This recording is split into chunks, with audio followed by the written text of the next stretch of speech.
and welcome to today's presentation on Is Amazon Getting Too Big? Presented to you by Group 14.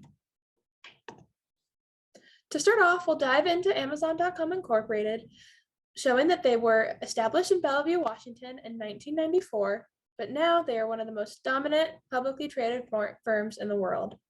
Today, they hold about 45% of the e-commerce market, which is enormous, especially when compared to other industries. Additionally, their share price has grown by over 1,500% within the last 10 years, and they have been ranked second on the Fortune 500 and third on the Global 500, really establishing how dominant this firm is.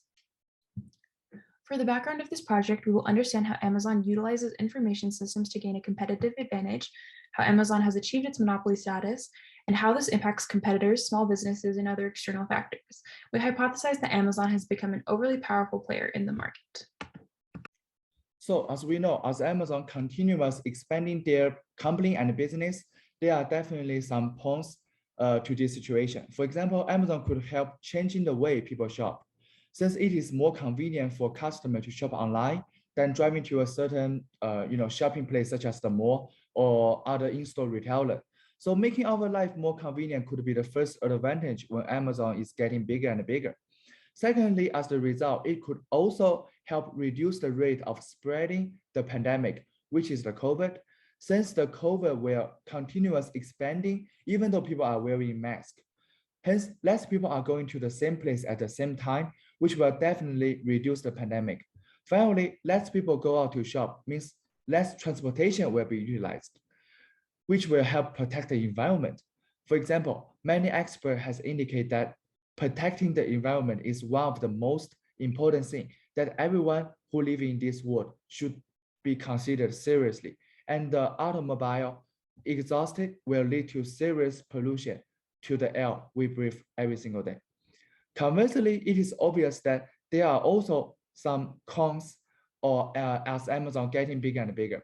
For example, Amazon has become the biggest threat for many smaller online retailers, since Amazon has monopoly on the market. Furthermore, since an increasing number of people prefer to shop online, many in-store retailers will lose their customer and even goes to the bankrupt. As the result, the unemployment rate will be increased since people who is working inside the retailer, inside the in-store retailer will lose their job. During an interview, Brandon Taylor, the president and COO of OneSoft Solutions Incorporated, a predictive analytics and machine learning company, spoke of Amazon. He stated, although the controversy behind Amazon's size and tech exists, it only exists because consumers still utilize not just Amazon's platform, but their products as well. He also spoke about the technological ethics of Amazon. He said how a lot of people have issues with the Amazon Alexa, for example, and they feel like their privacy is constantly being breached. However, Amazon is still only acting out of the best interest of their consumers and is doing nothing that is illegal / agreed to on the terms of conditions page. He then stated how Amazon's relationship with consumers is mutually beneficial, and with their expansion comes a more opportunity for consumers in a variety of fields, as well as giving them the competitive advantage over other companies like Google. He finished by claiming, if Amazon wasn't doing what they were, then the next company in line would.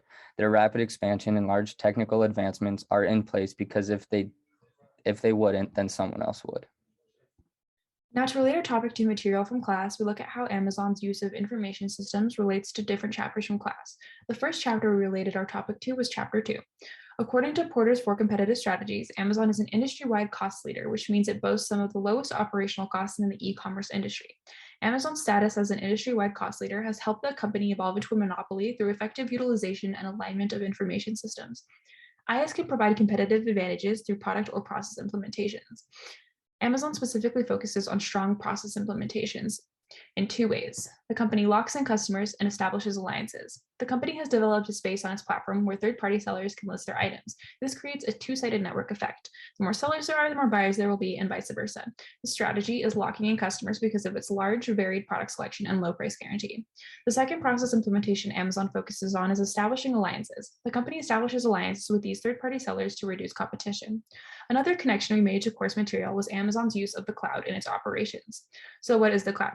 The IIS textbook defines cloud computing as the elastic leasing of pooled computer resources over the internet. What does it mean to have elastic cloud resources? Having elastic resources means that Amazon can quickly increase or decrease leased computing resources and only pay for the capacity it uses at the moment. It's important for Amazon to have good server capability because users are very sensitive to loading times. The company performed an A/B test and found that even the smallest delay in page loading led to a 1% drop in activity. So to keep sales high, they want to still have high user engagement by having quick loading times. Looking further into concepts from chapter 6, we also saw that Amazon sells cloud-based services. They offer platform as a service and infrastructure as a service. Amazon has found a way to effectively manage and utilize cloud resources to better improve its operations and is monetizing that knowledge by offering it as a service to other firms. The third connection we made to course material was Amazon's use of business intelligence systems in its operations. BI systems are information systems that process operational and other data to identify patterns, relationships, and trends for use by business professionals.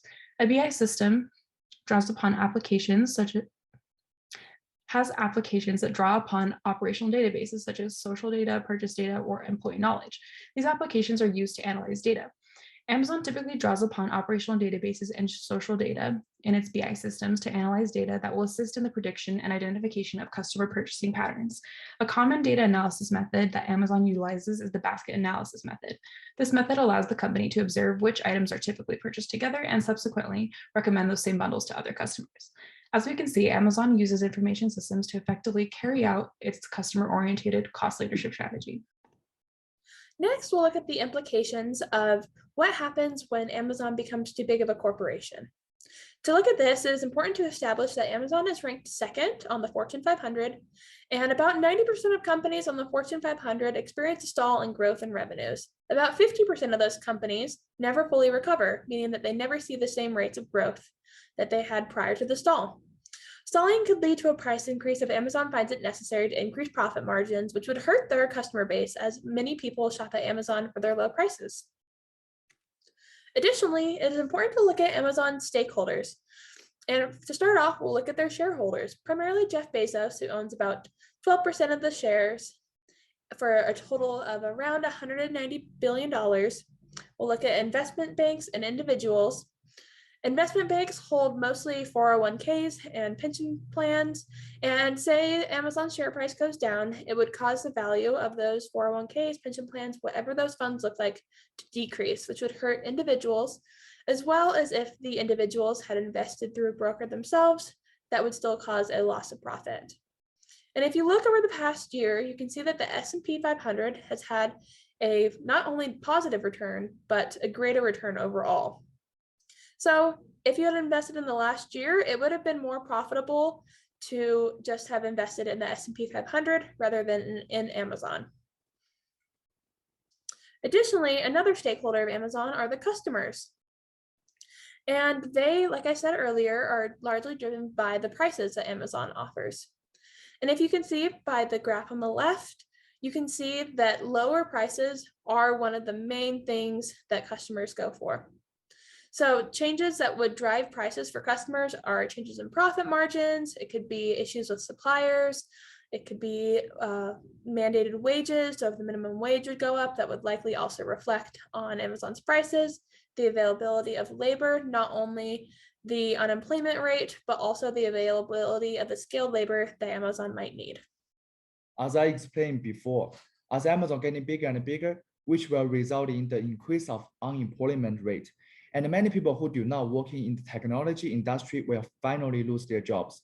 Amazon should first provide more job opportunity for people in order to balance the unemployment. And Amazon should also try to reduce the speed of expanding in order to reduce the costs. The last suggestion is that Amazon could cooperate with other smaller technology companies in order to help them to prevent from bankrupt. To conclude, Amazon's piercing of many different industries has disrupted many companies as well as disrupting markets as a whole. Their use of business intelligence and pristine technological strategies has given them the competitive advantage over companies who have even persisted in their industries for a long time. Because of their growth, it has generated many different implications inside of Amazon as well as other companies.